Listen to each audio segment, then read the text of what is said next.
Good morning, party people. Welcome to another edition of Fashion Fridays. My name is Nathan McCallum. Today, I'm going to teach you how to customize your band tees. I get asked this all the time on Instagram about where I get my band tees from.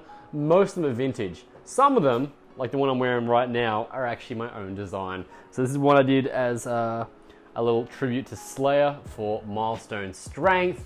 I'll put the link below where you can get these. I'm also going to use this as a base for today's t-shirt. So we're going to go through and do a t-shirt, how to cut it off into a muscle tee, and then how to distress it to give that age sort of look. Here's what you're going to need. You're going to need one t-shirt.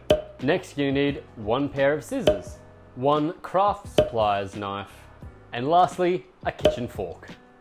Cool. All right. Now I'll explain with each part why we have them as we go on. So first thing we're going to do here is we're going to go through and take the sleeves off the shirt. This is something that most people screw up, honestly. I did it many times myself when I was younger. I finally perfected my technique. I'm going to share it with you today. So what we're going to do here is lay the t-shirt out nice and flat. Don't worry about the bottom where it's sitting. The important thing is to start on one side and get your seams and everything nice and straight. I personally like to have my muscle tees cut quite low down under the armpit. I don't like to have them just at the t-shirt. So we're going to go down and I'm just going to guesstimate about 10 centimeters there, if that's how deep I want to put it down. Up the top here, you can kind of feel where the seam actually comes along on the inside of the shoulder of the shirt. I'm going to go in about a centimeter in from there. Again, I don't like to have them too narrow, otherwise it looks a bit more like a singlet than a tank. I want it to look like a cut-off t-shirt. So, having said that, we go about a centimeter in there. Get some tension on the shirt so you're not going to crimple it. Crimple? Is that a word? Crumple? Crimp. Crumple. Whatever. And we're going to just make the first cut straight down. Now the important thing to do when you're going with this is just keep moving. Don't stop, don't try and re-angle the scissors because that's when you're going to get those messy hems. So, down. And we're going to continue to cut straight down the shirt, keeping the tension the whole time until you're about 10 centimeters below the armhole. So, we're not going to throw that away just yet because we're going to use that in 1 second. So we're going to copy on the other side of the shirt. So I like to lay this one down with the seams just so I can get an idea of how deep below that I need to cut. So I actually probably went a bit less than 10 centimeters in that one, but that's fine. So that's going to be my point to kind of aim for there. I'm just going to move that across and keep it on the table in line with that. Again, about 1 centimeter in, hold the tension, and cutting down small cuts at a time, keeping a nice smooth motion. Now you can also see with that how I've gone in a long line there rather than coming down and cutting in really sharp. That means it's going to drop a little bit nicer underneath the arm and not going to sit as tight. These, we're done with them.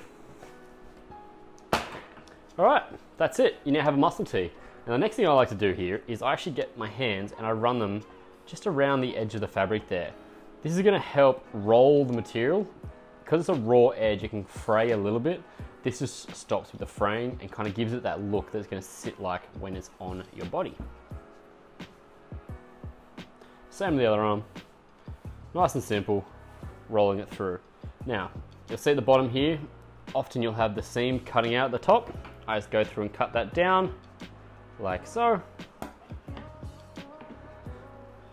And same on the other side. Sticking up, cut it down, like so.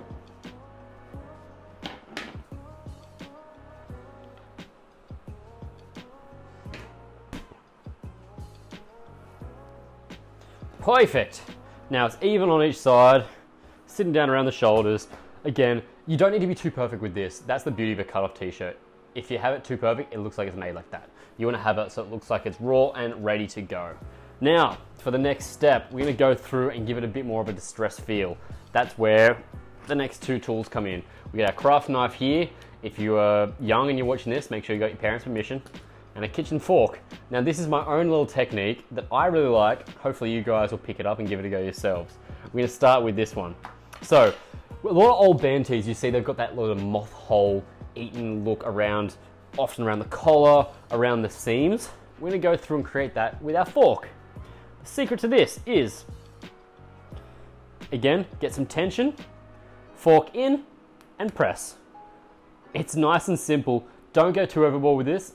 A few holes go a long way because these will stretch out as you wear it and kind of open up. You don't want to go creating huge holes all over the t-shirt, unless that's the look you want, in which case, you go girl.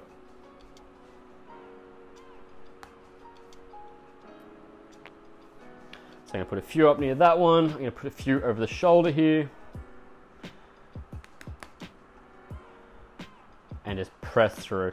Again, don't worry about ripping the t-shirt. That's exactly what you want to do. You want to give it that ripped, worn look. Now, if we're coming close on this one, now you can see here, you can see the 3 holes I've created, and as I stretch it out a little bit, you can see the fibers of the fabric actually starting to spread apart. That's really what we want there. Nothing too major, just so it looks like it's a bit worn and ready. Add a few more around the print here. I like doing this on top of print sometimes. This is like a rubberized print on this Milestone shirt, so this ends up looking really cool once it's worn in and gives it a real vintage feel. Stretch that out, give it a scratch. As you can see there, it now looks like it's been a bit more worn and old. Same thing down the bottom here. I know a few bigger ones down here. I often like the look of the bottom of our shirts being stretched and ripped.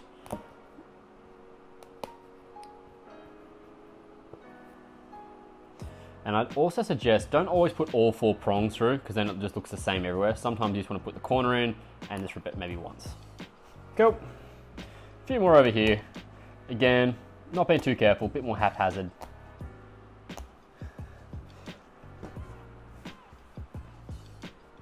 And maybe a few more around the collar up here.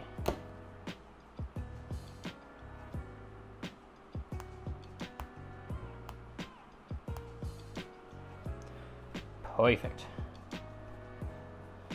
Okay, now for the last thing I want to do here is I'm going to pull the t-shirt right down the other end. I'm going to grab the seam here. Now I'm actually going to do this on the back. I'm going to get my Stanley knife and be careful with this one. I'm just going to slice the bottom of the t-shirt here straight across. Nice, thin, even slices, nothing too long, but just so you get some bigger holes through the bottom here. You can see I've gone on the other side of the hemming here. That way it's not going to tear right through the shirt. And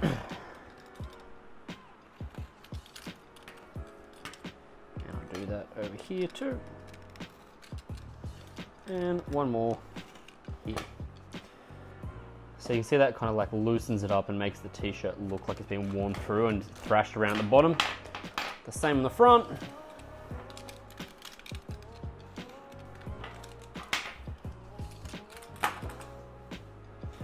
Now, before I'll do anything else, I like to try the t-shirt on and make sure it fits, to make sure I can see where the holes are sitting if I want to add any more to it. I also like to put it through the wash often. So let's chuck this one on, see how it looks, see if I want to make any changes. Okay, what do you think? That's exactly how I'd want to have it sitting around the shoulder there, nice and loose, but not too much. It will stretch out the more you wear it too. As you can see here, the holes around the shoulder here, got a few around the neck where my mic is sitting right now, got a few through here, and along the bottom where we've taken to the Stanley knife. I'm happy with that for now. I'm gonna chuck in the wash. The beauty of this is, once you've got these techniques, you can just play with them more over time. If you want to add more holes, you want to make it a bit looser, you can play with it. I'm gonna leave it there today, guys. Thanks so much for watching. Make sure to tune in Monday. We've got a new day in the life video coming at you, and then another workout video on Wednesday. Don't forget to subscribe. See you next time. Next time? Oh well.